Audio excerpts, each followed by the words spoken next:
This is monsoon. আর মনসুনে সিলেটের সৌন্দর্য উপভোগ করব না, it's kind of impossible to me.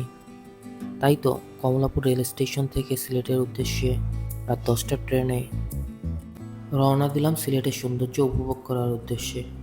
সকালের ঘুম ভাঙতেই দেখি ট্রেনটি দুই পাশের সবুজ চা বাগানের ভিতর দিয়ে আঁকাবাঁকা মেঠো পথের মাঝখান দিয়ে ছুটে চলছে আপার গতিতে।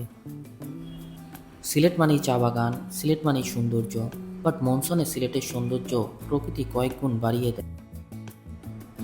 সিলেট ট্রেন স্টেশন থেকে নেমে আমরা চলে যাই সাদা পাথরের বাস স্টেশনে, যেখান থেকে সাদা পাথরের উদ্দেশ্যে লোকাল বাস ছাড়ে। And here is the ticket counter of সাদা পাথর। এখানে প্রত্যেকটা বোটের জন্য 800 টাকা চার্জ করে এবং ম্যাক্সিমাম 8জন লোক একটা বোটে যেতে পারে। আমরা মেঘালয়ের সৌন্দর্য উপভোগ করতে করতে আর বর্ডার ঘেঁষা নদী দিয়ে ছুটে চলেছি সাদা পাথরের উদ্দেশ্যে। And here I record A interesting thing. আমরা যে নদী বোটে করে পার হচ্ছিলাম, সেম নদী লোকাল ছেলেপেলে সাঁতার কেটে পার হচ্ছিল।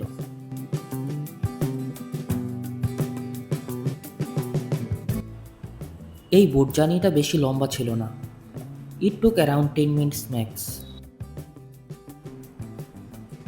বোট থেকে নেমে 10 মিনিট সোজা হেঁটে আমরা পৌঁছে যাই সাদা পাথরের মেইন স্পটে। But the saddest thing is, আপনি যদি আগে সাদা পাথর এসে থাকেন তাহলে আর আগের মতো বাল্ক কোয়ান্টিটিতে সাদা পাথর দেখতে পারবেন না। এখানে মেঘালয় থেকে পানির প্রবাহমান স্রোত বয়ে চলেছে বাংলার বর্ডার ঘেঁষে, and this is the main spot of সাদা পাথর। এই শীতল ঠান্ডা প্রবাহমান পানিতে গোসল করার অনুভূতি পৃথিবীর অন্য যে কোনো জিনিস থেকে গুড ফিলিং দিবে। এখানে গোসল শেষে আমরা বিছানাকান্দি টু উৎমাছড়া একটা ট্রেকিং চ্যালেঞ্জ নেই, যেখানে আমরা বর্ডার এরিয়া দিয়ে পাহাড় উপভোগ করতে করতে বিছানাকান্দি টু উৎমাছড়া পৌঁছাবো। It was not a big challenge, as আমরা আগেও পাহাড় ট্রেকিং করছি, সো সমতল ট্রেকিং করতে আমাদের সেরকম বেগ পেতে হয়নি। 1 ঘন্টার মধ্যে আমরা পৌঁছে যাই উৎমাছড়া। উৎমাছড়া একটা ডিফারেন্ট ভাইবস দিতেছিল, অ্যাজ এখানে পাহাড়ের মাটিগুলো ছিল লালচে।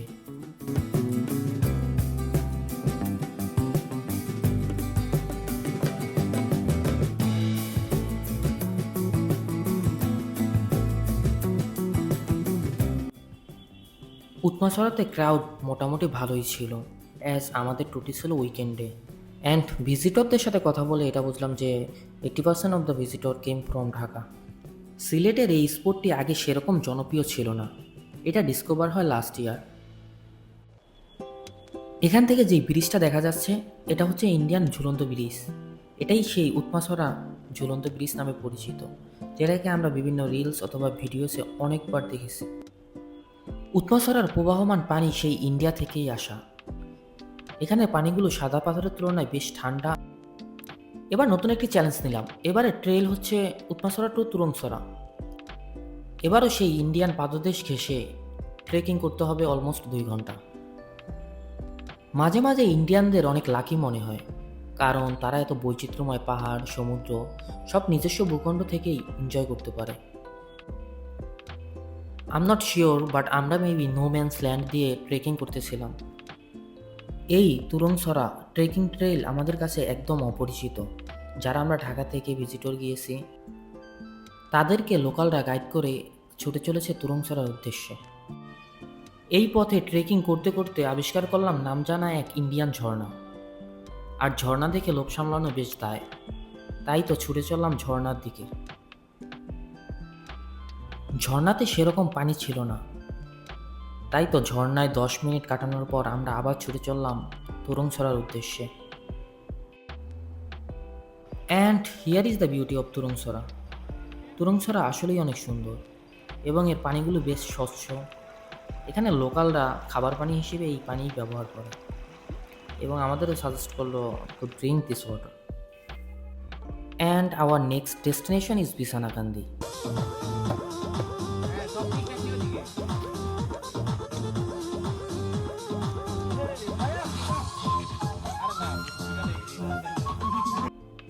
আমরা পরে এই গ্রুপের সাথে মার্জ হয়ে বিছানাকান্দি ট্রেকিং করার জন্য একসাথে রওনা দিলাম। অ্যান্ড বিছানাকান্দির পথে আমরা গ্রামীণ সৌন্দর্য, ধান মাড়াই, গরু চড়ানোর মেথপট দিয়ে আবারও ট্রেকিং শুরু করলাম। উৎমাছড়া টু বিছানাকান্দি প্রায় 7.5 কিলোর একটি ট্রেকিং ট্রেইল, যা আমাদের করতে প্রায় সময় লেগেছে 1.5 ঘন্টা। এই ট্রেকিং ট্রেইলটা বেশ ইন্টারেস্টিং ছিল, অ্যাজ আমরা এখানে ভিলেজ অ্যাক্টিভিটিস দেখতে পাই।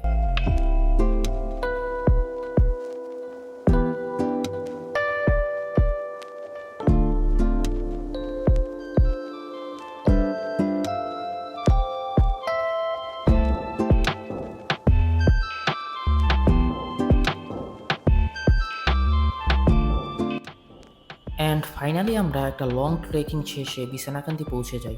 And this is the entrance of Bichanakandi. Bichanakandi পৌঁছানোর দুইটা ওয়েস আছে, একটা হচ্ছে বাইক রাইড, অন্যটা হচ্ছে trekking. Most of the people choose bike ride instead of trekking, but we didn't.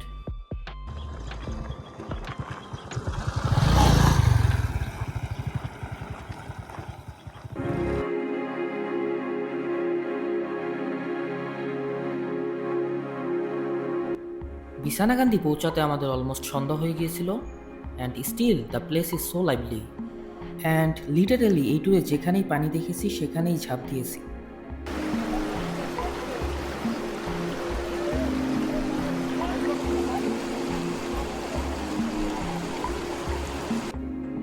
Bichanakandi থেকে সিলেট শহরের দূরত্ব অলমোস্ট 40 কিলোমিটার্স।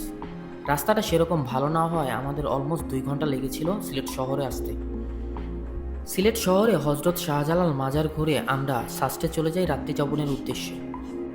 রাতে খুব বেশি টায়ার্ড থাকার কারণে সেরকমভাবে রাতে সাস্ট ঘুরে দেখা হয়নি।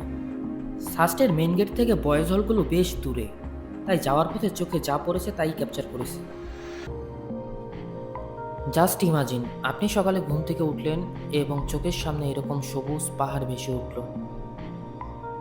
সাস্টের হলগুলো মেবি পাহাড় কেটে বানানো হয়েছে, তাই তো সব হলগুলো একদম পাহাড় ঘেরা।